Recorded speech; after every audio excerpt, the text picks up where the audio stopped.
दुनिया भर में कोरोना वायरस की नई लहर का असर भारत पर होने के आसार बन रहे हैं। इसे रोकने के लिए सरकार हर कदम उठा रही है, लेकिन इस बीच अमेरिका से आ रही खबरों ने चिंता बढ़ा दी है।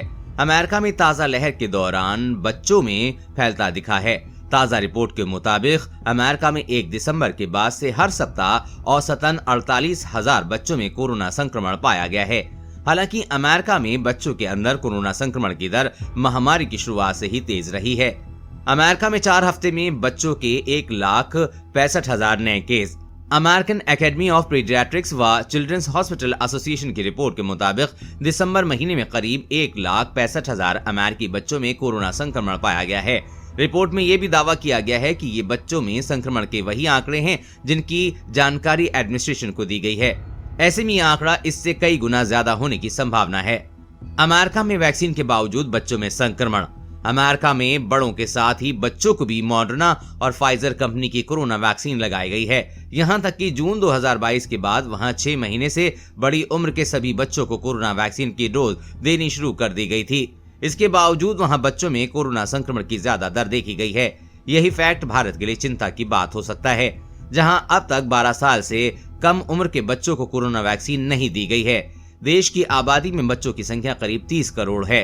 पहली 3 लहर में भारतीय बच्चों के लिए घातक नहीं रहा कोरोना की पहली 3 लहर के दौरान भारत में बच्चों में इस महामारी का माइल्ड लेवल ही दिखाई दिया था। भारत में इस दौरान करीब 40 से 50% बच्चों में कोरोना संक्रमित होने की संभावना विभिन्न सीरो सर्वे में की गई थी।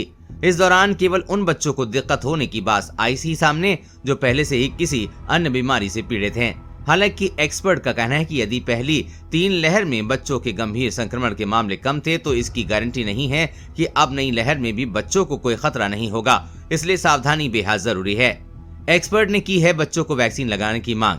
महाराष्ट्र पीडियाट्रिक टास्क फोर्स के मेंबर डॉक्टर प्रमोद जोग ने सरकार को तत्काल 5 से 12 साल तक के बच्चों को वैक्सीन लगाने की मांग की है। उन्होंने खास तौर पर उन बच्चों को प्राथमिकता के तहत वैक्सीन लगाए जाने की अपील की है जो पहले से किसी बीमारी से पीड़ित हैं, यानी कि एट रिस्क चिल्ड्रन हैं। उन्होंने चेतावनी दी है कि ऐसे बच्चों को कोरोना के ज्यादा घातक संक्रमण से जूझना पड़ सकता है, जिसे हम मल्टी सिस्टम इन्फ्लेमेटरी सिंड्रोम या आम बोलचाल में हिट एंड रन संक्रमण केस कहते हैं। उन्होंने बच्चों में MIS-C के अलावा लॉन्ग कोविड के भी लक्षण दिखने की चेतावनी दी है।